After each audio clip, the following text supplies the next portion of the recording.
Hi, everybody. Welcome back to the second office hours for corporate innovators, entrepreneurs, innovation managers, and troublemakers. So hopefully the technology today is going to be playing along. And as always, how do we do this? Well, if you're watching the stream live, there should be comments below here somewhere. You could join the chat under the Plus Andersen Office Hours pages. Hi, I'm Peter Anderson. I'm the founding principal of Plus Andersen Associates, and you want to know what this is all about?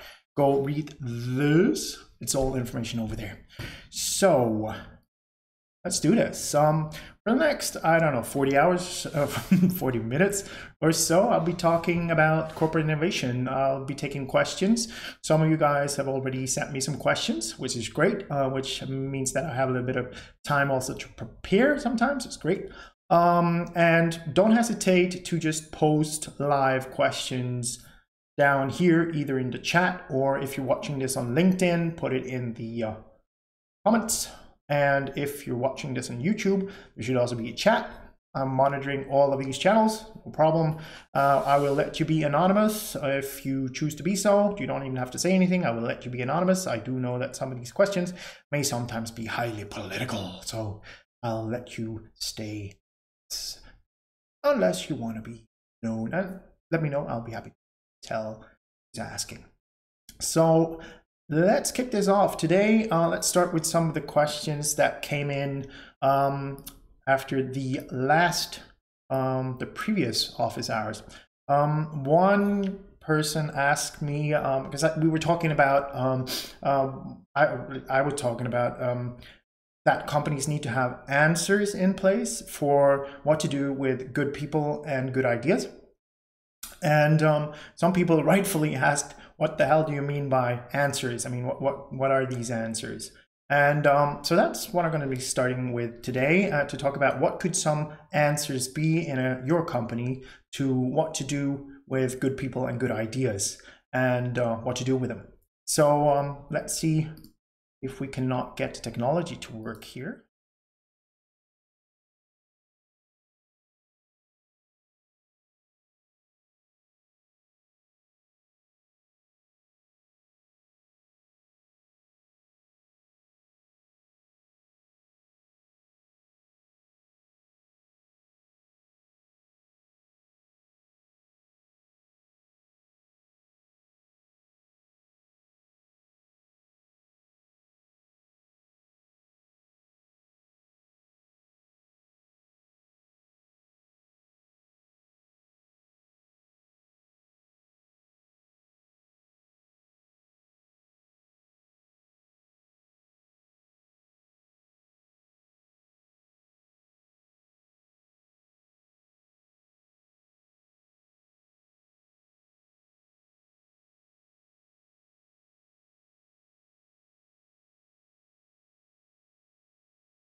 ideas, right? We don't have enough good ideas, which actually isn't true. What you don't necessarily need any ideas. You don't need more ideas. You need better comprehension around the problems, the needs, the pains, gains, jobs to be done that people have that could be your customers. People are not necessarily going to adopt to your idea or buy your idea unless it's solving a problem or need for them. So what I usually say is that you do not need more ideas, you need more problems, needs, challenges that you can work on finding ideas and how to solve. So if you want, you can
that are actually capable. Now, usually what happens in organizations where things go to hell is that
so what we recommend there is to have something like a boot camp, if you will, where you can invite all the people. You can have it also on a regular basis. That also means that there's a transparent answer to all the people who has been working successfully on things, that you can say each quarter or each week or each 6 months, each year, depending on, of course, your tempo and your scale.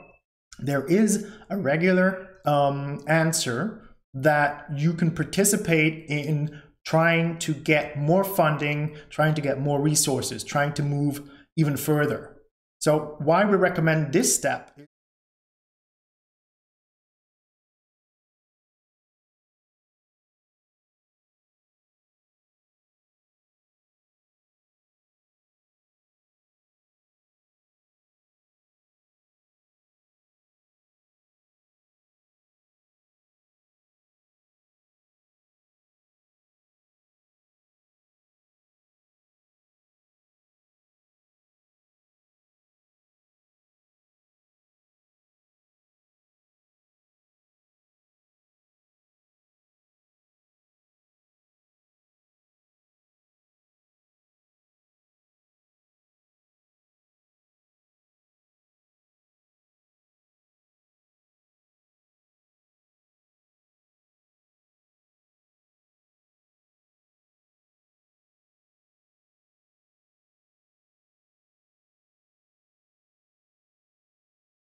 is always always sort of just being an expensive word for guess. Their guess is about this new business.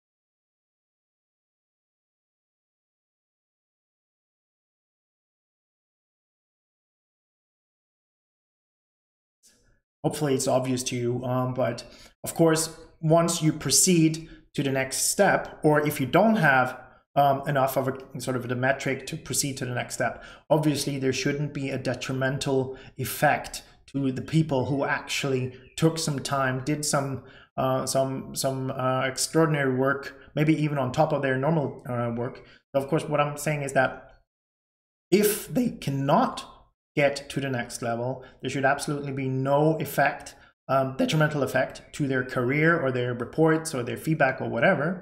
It should just be assumed that it's hard to be able to proceed, and it's usual that most of the time you don't get to proceed. And then they should be encouraged to try and try again.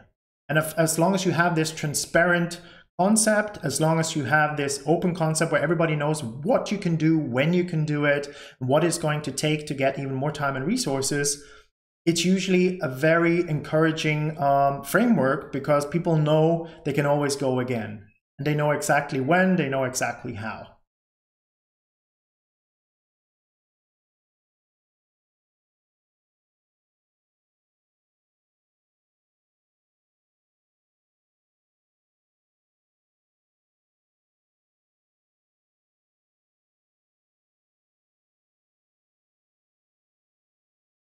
People in your organization, especially in daily operations, you might be quite hesitant to even consider taking them out of their daily operations, their daily work, because they're really good at what they're doing, and the middle managers will probably almost create a revolution and a revolt if you take these people out. So you want to be really sure that it's worth doing, and you also want to make sure that they're really committed.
The Lean Startup Movement, Steve Blank at Stanford and Berkeley.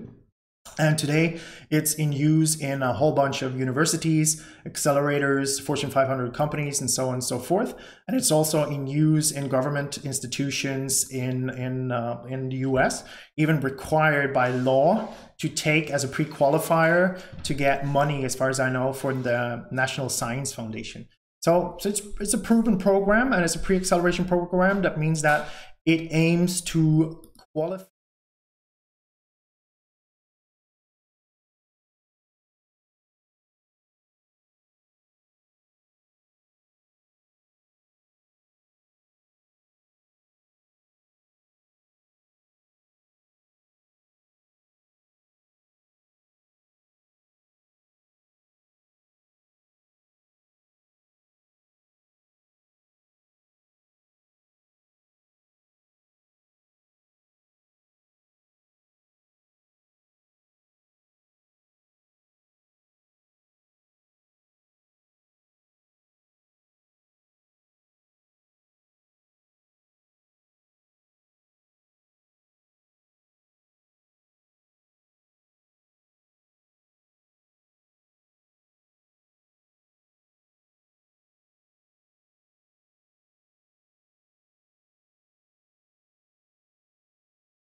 allocate some time. In some cases, no time at all. It's on their, it's up to the sort of teams themselves to find the time. Usually we work with customers that give somewhere between 20 and 30% of their normal work time in a week to work on this. And also, I should have mentioned,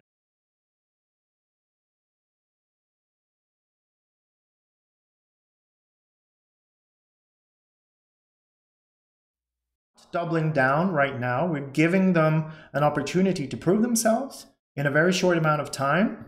Speaking in corporate terms, three months is a relatively short time.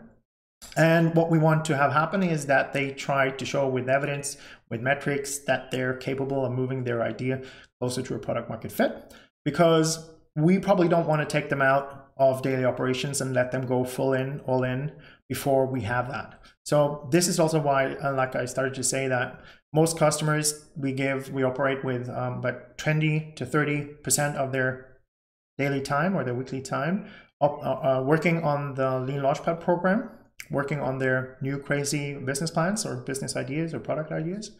And if and only if they can provide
this answer, called an innovation outpost or an corporate accelerator program, it has to be outside of daily operations. It has to be like physically removed from daily operations. It has to be like way away from the cold hand of daily operations, and the managers would be, of course, inclined to pull these people back in, because usually these people are very important and they're doing a great job in daily operations, and now they're off working on something else. They're going to be sorely missed. So what we want to do is we want to protect them 100% from the daily operations and business as usual, which means that we have to physically remove them from daily operations, which also usually means that we're going to put them somewhere else that is not in the same building. Maybe sometimes even not on the same campus. Maybe even sometimes not in the same city. But that's up to you. That's up to you and your company to decide how far do you need to remove them. How much of a risk do you see in having them being pulled back in and being distracted? Now,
there are American companies that I know of that basically tells their employees working here, when you now go out of this building and into the next building, you have to resign. You have to sign a paper that you do not have any rights on your, no dibs on your ex job. You actually are forced to burn bridges. But that's the extreme version. In many European jurisdictions, that is a no-go, especially where I'm based in Germany. That is next to impossible because of laws. And of course, we have also what we call Betriebsrat and Gewerkschaft and so on and so forth. So that is probably a no-go.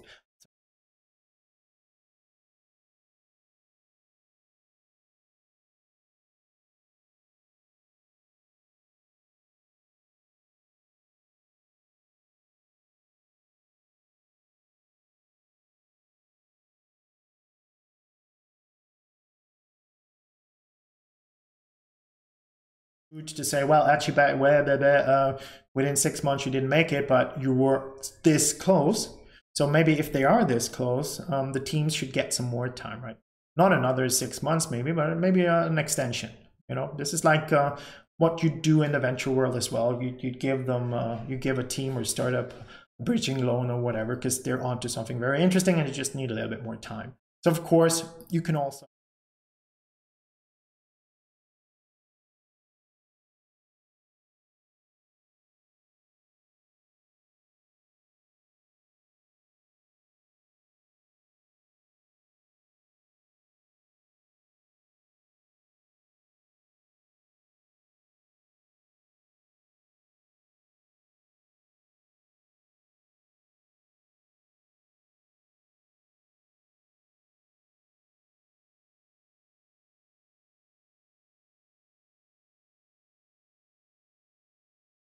when you have an amazing idea, then you know what to do with it again.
Okay, so I just found out that I've been talking and talking, and the audio has been sort of falling out. So let me see if we can fix that.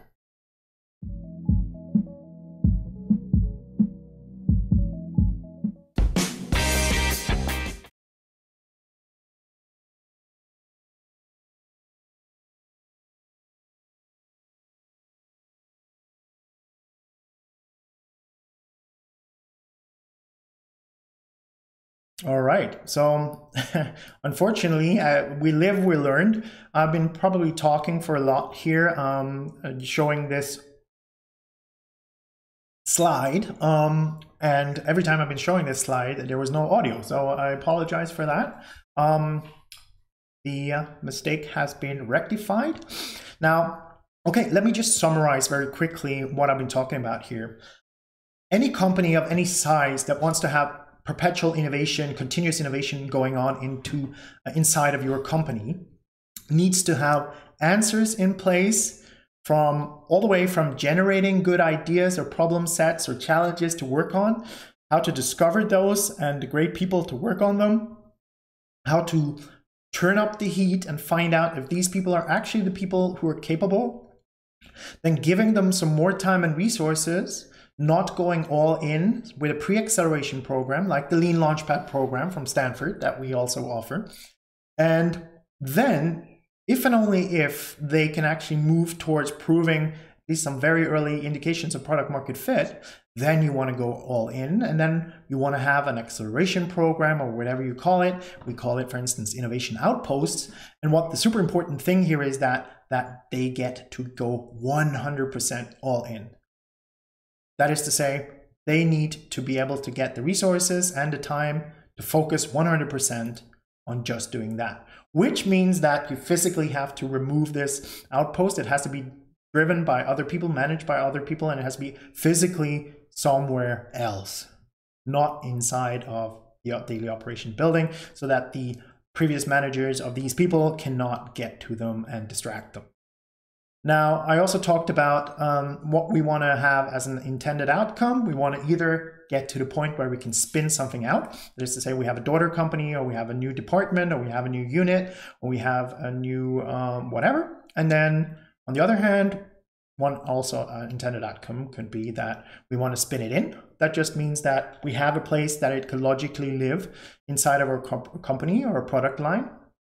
So we just need things in place, which is probably a conversation for a different time, about how to deal with the technology debt, to deal with the political debt, to deal with all the sort of stuff, the crazy things that has been, needs to be cleaned up after these teams have been going at startup speeds now for maybe over 9 months. So there's a lot of things that we could talk about if you're interested later, what you need to consider when spinning in or spinning out. But now, one other thing that I also mentioned was that a very likely outcome as well is many times you need to kill it, which is to say, okay, the teams did not reach the intended investment or innovation readiness level that you had in mind. So there is no detrimental effects. Usually I just recommend, especially if you're in the EU because of laws, that there's no detrimental effects to the people, and they can go back to work on the next Monday, and they could share their knowledge with their colleagues. They could use the knowledge that they have now from being working through all of this for ages. Like, I don't know, this could take maybe over 6 to 9 months going through it. And then they will apply this knowledge, this know-how, also in their daily work. Now, also, they will know that there's a transparent answer. There's a regular, transparent answer to what to do the next time they have a good idea. And everybody will know, okay, this is where we apply, this is how we do it, and there's an answer for each point here, and I know what I need to show to be able to proceed. This is also how you can get a better culture where people will know that there are answers to what to do with great people, great ideas. You don't have to quit. You don't have to wonder. There are answers on what to do. So basically what's happening here is over time is moving in from left to right. You will have more and more quality, and you will have less and less people and ideas going through. And then out here, you will be spending as little time and resources as possible and only doubling down on resources and time allocated over time as you have assured that the quality and the evidence behind that is sound. So it's sort of a stage gate process that I recommend here, but with a completely different KPI, which is the innovation readiness level. And I'll be talking about that in a bit. Now, what I also should be talking about is what should happen out here, right? For people to actually have a maxed out sort of outcome, or to be able to perform and use sort of new methodologies and get results faster, it's also super helpful out here before you start building these programs and giving these answers to your employees, that of course you educate them. And of course, obviously, you also need to educate your managers. It's incredibly helpful for everybody to have a common language around innovation. For instance, like everybody should know the difference between Horizon 1, 2, and 3 innovation, what it means, how to apply certain methodologies in Horizon 1, how to apply different methodologies in Horizon 2, why everything is important, and so on and so forth. Also, there's a lot of things you could be thinking about to work on your culture as well, right? Which is obviously out here. Many times there are things that you need to have in place, you need to be working on for a while before you can start building out an innovation engine like this. And also, I should repeat and I should stress, this is not something you get to do once. This is something you should have as a permanent answer, something that should be perpetually going on inside of your company if you have any size. So this is not something you do every second year or whatever. This is something that should be going on continuously inside of your company. And of course, there's software and everything you can do to manage this process. And maybe that's a topic for a different day.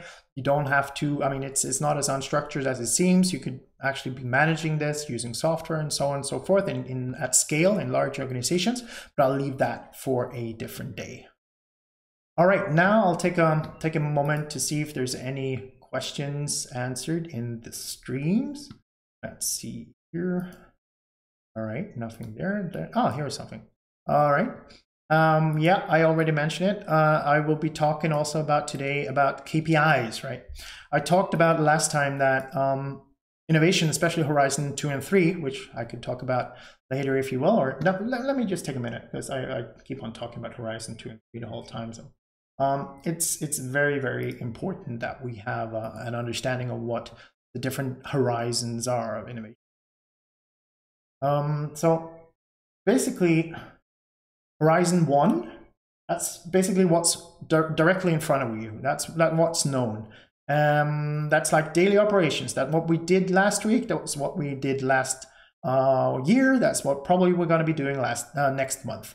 Now, we can see also that our business or our product or our industry is moving towards something over here, which is maybe Horizon 2. We have something that's partially known.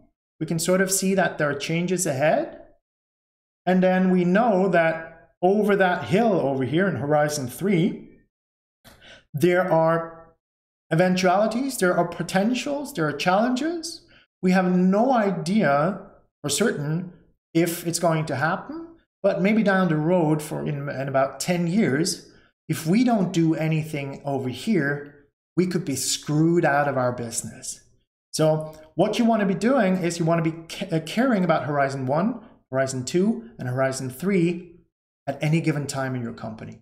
Because if you only care about Horizon 1, someday what was once in Horizon 3 will be your new Horizon 1, and you will not be able to compete because you haven't prepared to meet the new reality of the market.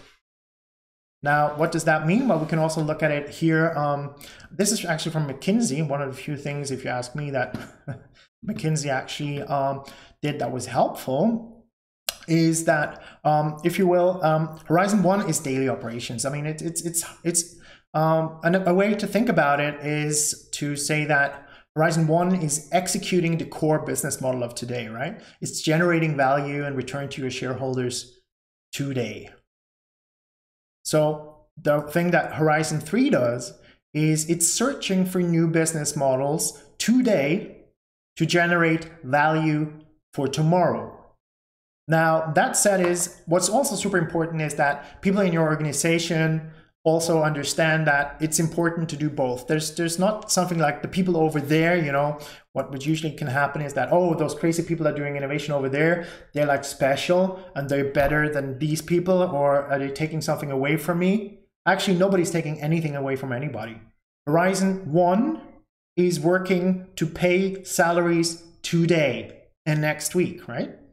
And Horizon 2, 3, the people who are working on the crazy new disruptive innovation, they're working to secure that you can get paid also for 10 years and more.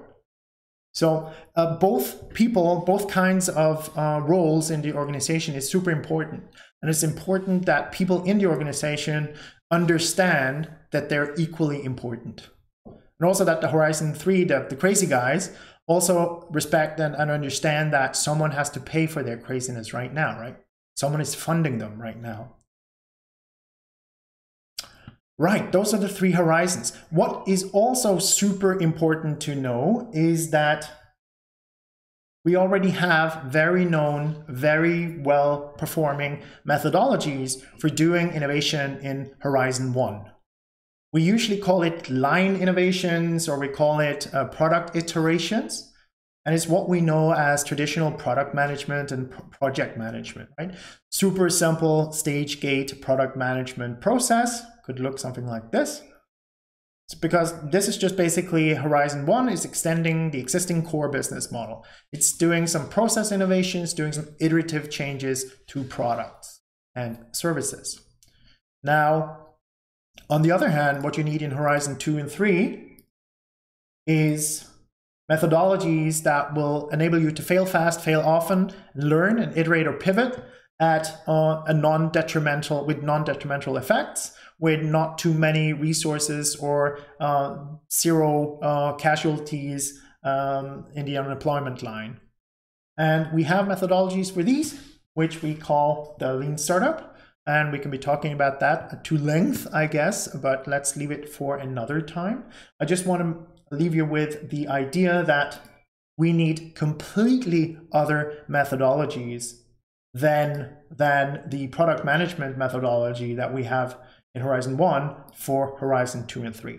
It's super important. You need different KPIs, you need different methodologies, you need different tools, you need different processes, and you need different management. And just leave you also with how a classical sort of view of an organization can look like if you want to be doing Horizon 1 and Horizon 2 and 3 simultaneously, which you probably should in your organization. So like I said, it needs to be physically separated, right? The Horizon 2 and 3 needs completely different management, needs completely different methodologies, and a complete different governance. And governance is something that we could probably also talk to at length at some point if you're interested. But for now, I'll just leave you with this. Because we only have a couple of minutes, and I promised you guys that I'll be also talking about KPI, right? There was something about a KPI that I promised you to talk about innovation readiness level. So let me see if I can find that presentation. And also let me look if I can see some other questions in the stream. Could be something over here, there's something there. Okay. Right, I'll make a note of that, thank you. Maybe we'll have to come back to that. So let me talk about the, oops, there we go, KPI. Now, there has been for quite a while a KPI that has been used readily in research and design, and it's been used in innovation, that we know as the technology readiness level. You have probably also heard about it. The technology readiness level was actually created by NASA and the Department of Defense because they had a problem with people blowing up on rockets. And that's something you really don't want to have happen because there's people there dying. So what they did was they came up with a scale to quantify relative risk.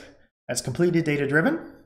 And it was introduced in 1974 and has been in use since to quantify relative risk, to know basically when is it safe to put a man on the rocket, to put it bluntly.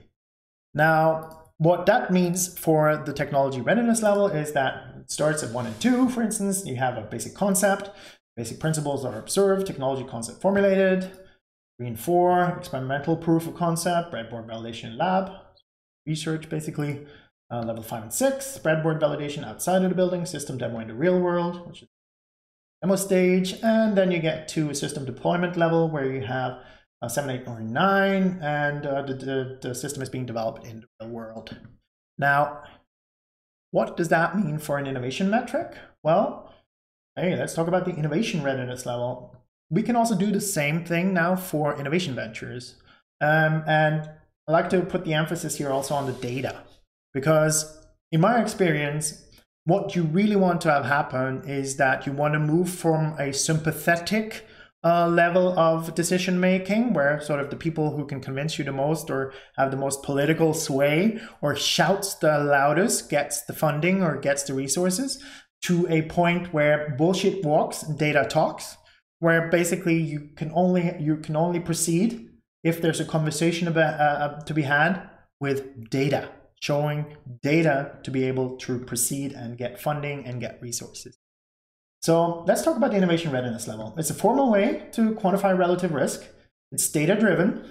It's completely analogous to the NASA and Department of Defense technology readiness level. And what I find really interesting is that it's adaptable to your company's individual goals. That is to say, if you have urgency, you might want to see less on the scale, on the innovation readiness level, for people to, or teams to be able to proceed.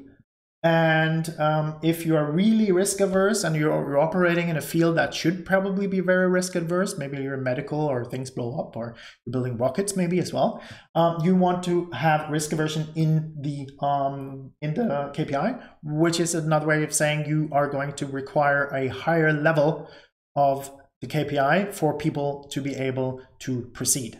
So it's a relative scale, it's not absolute, and you basically can use the scale to adjust for risk and adjust for speed. Now let's talk about what this means. So a readiness level of 1 to 2 could be you have value propositions summarized. That is to say, the teams are actually capable of summarizing the value propositions of this product or service or new business. And they are able to articulate how a business model could work in a business model canvas. So it's pretty basic stuff, but still, it's just 1 or 2. They should be able to articulate how this could work. Now, let's see, moving on to 3 and 4. Now we're talking problem solution fit. They should have data to basically prove that there's a problem here. And they should have data to prove that the solution that they have in mind to this problem or need is actually working for the customers, working for the users. It's accepted by them to solve that problem or need. And they have some sort of low fidelity minimum viable product to validate that problem solution fit with. Moving on to innovation readiness level of 5 and 6, we're now validating towards a product market fit. That means that basically the whole right side of the business model canvas, the value generating part, if you will, and the revenue generating part of it has been validated. That means value proposition, customer segments, channels, customer relationships, and revenue sources have been starting to be validated with data. Because they've been doing experiments with the MVP, they've been selling, they've been scaling, and it works at least in the macro. Now, moving on to the IRL of 7 and 8, we're talking also now about having validated the whole left side of the business model canvas, the cost and plausibility side of the business model canvas. Those activities, resources, partners, and the costs. Now, for the grand finale of 9+, the innovation venture has been able to generate sales and revenue metrics that matters, like real market metrics. They have user, customer growth metrics. They have engagement metrics. They have cohort metrics. They have a good idea about their funnel, the get, keep, grow funnel. They know about their attrition rates. They have a good grasp on their churn. They have reached basically a point where you should be considering, do we spin it in, do we spin it out, or do we extend? So that's the innovation readiness level. That means that we now have a transparent, completely relative scale to actually enable you to have a clear expectation in advance to all your employees and teams, what they need to hit on, what they need to show, which kind of IRL they need to reach before they get to the next step. So I hope that was helpful. There's also tools like the Glider and Launchpad Central that helps you manage these kinds of things, but that's probably a topic for another time. So I guess that's more or less what we had time for today. So I've been Vidar. I'm Vidar Andersen, the founder and principal of Plus Andersen Associates. And please do let me know what you want to see more of and what you want to hear more of in the comments right here, the comments right there, depending if you're on YouTube or if you're in LinkedIn or if you're on Facebook or you're here on the Plus Andersen homepage. Now, we will let you be anonymous if you choose so. No problem. Don't just, if you're not saying that you explicitly want to be sort of named, which organization and what your name is, then we will let you be in. And also, I have been considering lately, because some people talked to me about it this week, maybe I should do some interviews with some corporate innovators. Maybe I should also do some interviews with other people and other companies doing work like my own company. So let me know if you want to see more interviews. Let me know which topics, which questions you have, and I'll see you next time, just right here where you watched it today. And do sign up here if you want to have access to the whole archive of previous open office hours with all the questions that we've been addressing there. And also see you next week, every Wednesday between 3 and 4 o'clock Berlin time. See you next week. Take care. Bye-bye.